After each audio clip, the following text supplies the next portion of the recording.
What's good, YouTube? It's your boy, Blue Blood Sports TV, back at y'all with another one. So, we having a mission. Some very, very interesting news as it comes to well-renowned trainer, two-time trainer of the year, Eddy Reynoso, who trains undefeated two-division world champion, currently reigning WBC super featherweight world champion, Mexican superstar boxer Oscar Valdez. And he also trains four-division world champion, Mexican superstar boxer, who currently is the undisputed super middleweight world champion, and widely considered to be the face of the sport of boxing, top three, if not number one, best pound-for-pound fighter in the world, in Saul "CANELO" Alvarez. Oscar Valdez is 30 wins, no loss, and no draw, 23 big wins by way of knockout, 31 years of age, 5'5" with a 66-inch arm reach. He'll be going into a massive unification showdown with undefeated two-division world champion, reigning WBO super featherweight world champion, Olympic silver medalist, superstar boxer Shakur Stevenson. Shakur Stevenson is 17 wins, no loss and no draw, 9 wins by way of knockout, 24 years of age, 5'7" with a 68-inch arm reach. That's scheduled to take place April 30th, Las Vegas, Nevada, at the MGM Grand Garden Arena. Okay. This is a unification bout. The WBO, WBC titles will be on the line. And he obviously trains Canelo Alvarez, who has a record of 57 wins, 1 loss, 2 draws, 39 big wins by way of knockout. He is 31 years of age, 5'8" with a 70-inch arm reach, okay?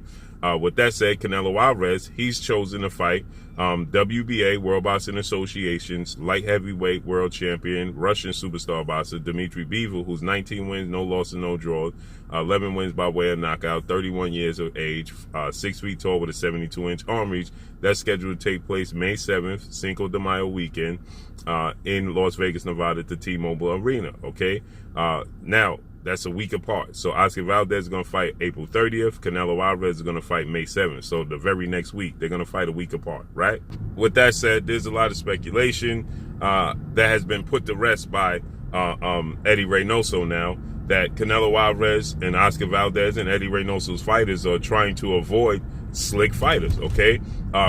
We know Oscar Valdez, you know, he slick black fighters, okay?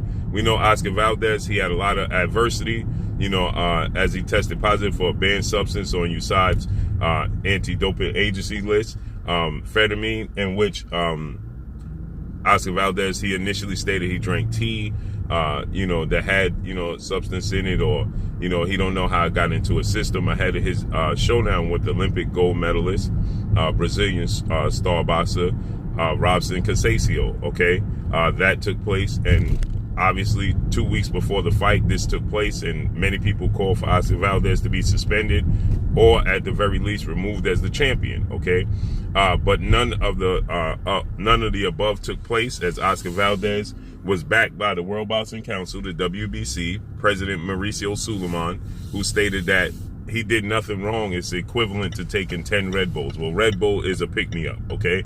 Nonetheless, we know the situation with Canelo Alvarez, but Canelo Alvarez, he chose to go the route of fighting Dmitry Bivol over fighting undefeated two-division world champion, superstar boxer, who's the WBC reigning middleweight world champion, and that's Jamal Lyons Only Charlo. Jamal Charlo's 32 wins, no losses, no draws, 22 big wins by way of knockout. He, too, is 31 years of age, at 6 feet tall with a 74-inch arm reach, okay? And on the back end, a 2-fight deal was on the table for that, for him to face off against also two-time WBC super middleweight world champion, Mexican superstar boxer David Benavidez, okay?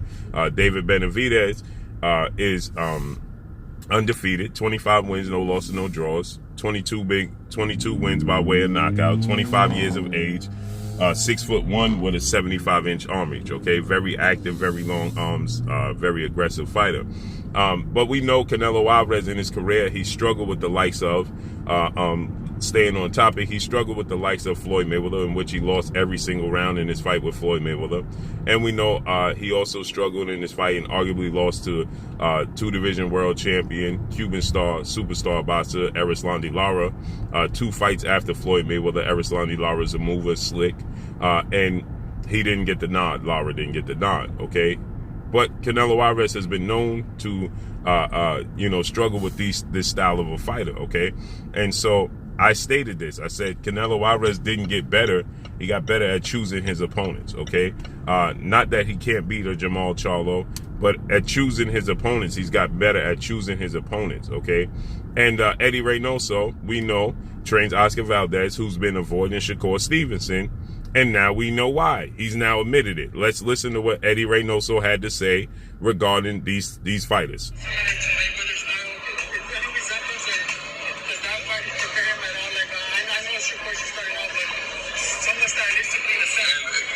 So the reporter's asking him, this is the first time you're going to have a fighter face the style of Floyd Mayweather. We know, that Canelo Alvarez faced off against Floyd Mayweather, and he lost every single round against Floyd Mayweather. But yet the judges still found a way to give the fight to Canelo Alvarez a draw, okay? Which means he saw Canelo Alvarez win 6 rounds, and we know that's not true. But he got taken to school after being called out by Floyd Mayweather. He'd been calling Floyd Mayweather out numerous occasions, okay? So the report is saying, and your fighter Oscar Valdez facing Shakur Stevenson is the first time one of your fighters is facing a fighter with the skill set of Floyd Mayweather. How does he shape up? How does it play out? Listen to what Eddy Reynoso had to say.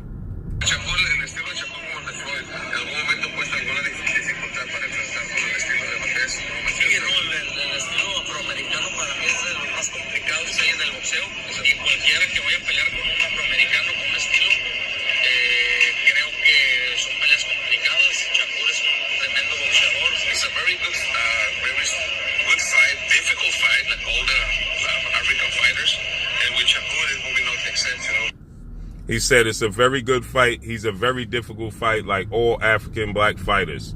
Shakur is not going to be any exception. It's going to be a very difficult fight for Oscar Valdez. As we know, as I stated, and I told you guys on numerous occasions, okay, this was not the choice of opponent for Oscar Valdez, okay?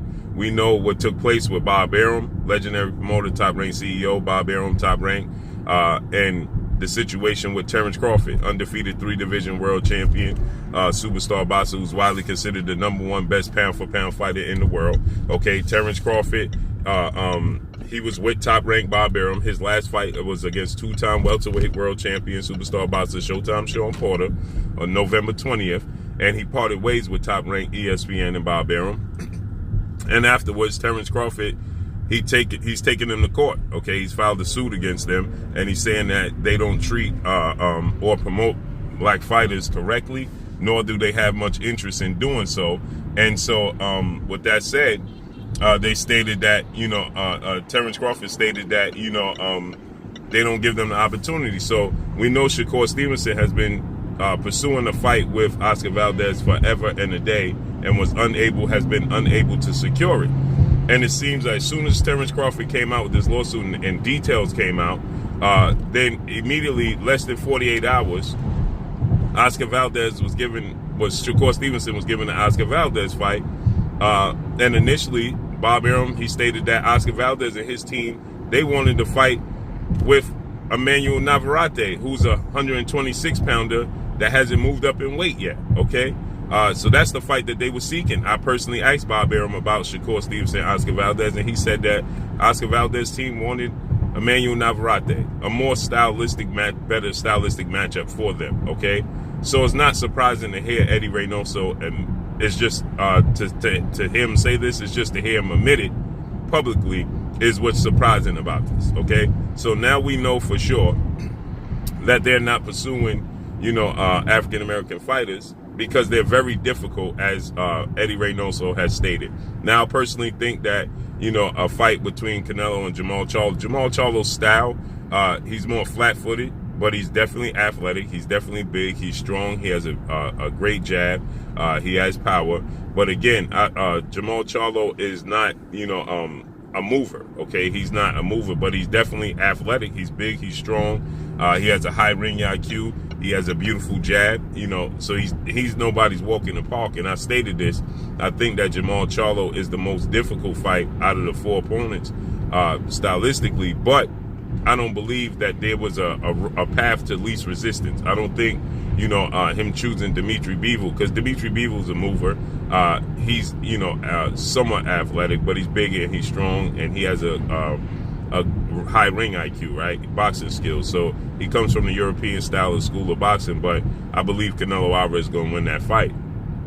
But it's a testament to why he didn't fight Demetrius Andrade. Obviously, Demetrius Andrade was right there, to be beaten, because Demetrius Andrade, was the last piece to the puzzle for Canelo Alvarez becoming undisputed. And stylistically, they didn't like the matchup, okay? And so, yes, I stated that, he avoided Demetrius Andrade, but he seemed to have doubled back and fight all these guys, But when Demetrius Andrade was the last piece to the puzzle for him to become undisputed at middleweight, he chose to go a different route. Stylistically, he didn't like the matchup. Eddy Reynoso didn't like the matchup. Demetrius Andrade is very big, very long, very rangy, southpaw with power, and it's a bad stylistic matchup for Canelo Alvarez, okay? So what I was saying on my live stream the other day is that Canelo Alvarez eventually doubles back, and then I do feel like Canelo Alvarez has a point when he said these guys should fight each other. What happens is when they don't face off against each other, they give Canelo Alvarez a pass, okay, to not fight them, because they're not mixing it up, and as long as they're not mixing it up, they give him a pass to be able to say, well, they're not fighting anybody, because we saw Canelo Alvarez face these guys and arguably lose, okay? He arguably lost to Erislandy Lauren. We know he lost to Floyd Mayweather, okay?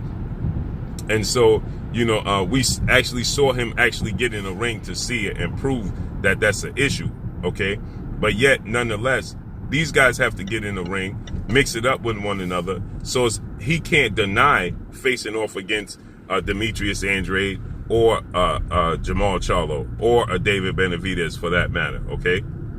Because he's also, not interested in fighting David Benavidez. You understand what I'm saying? So with that said, we hear Eddy Reynoso. Let's listen again so nobody gets it misconstrued and say Eddy Reynoso didn't say that. Eddy Reynoso, because you're going to get a lot of defenders that are going to come, the Avengers, okay?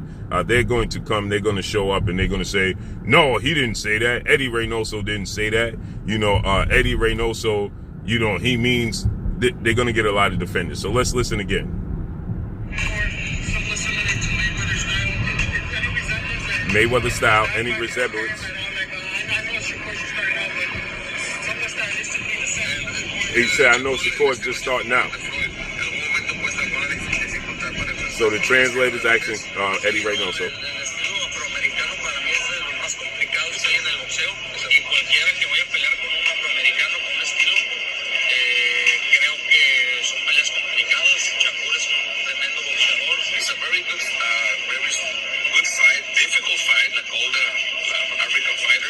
There you have it. He's a good fighter, very difficult fight like all the African-American black fighters. And Shakur is no exception. There you have it. But that's all I got for y'all. Make sure you hit the like button. Drop a comment in the comment section. Let me know what y'all think. Y'all already know what it is. It's your boy Blue, Blue Blood Sports TV. Hate, like, comment, and subscribe. You haven't subscribed, hit the subscribe button. Hit the like button, hit the bell icon to get all the new notification. Follow me on Instagram at Blue Blood Sports TV, all one word. Y'all already know what it is. Shout out to the entire LDBC. Shout out to New Media. Shout out to Black Media Row. Make sure you like and share the videos. That's all I got for y'all. Peace. Oh, it is your boy Jada Kiss. Make sure you check out Blue Blood Sports TV. It's going down.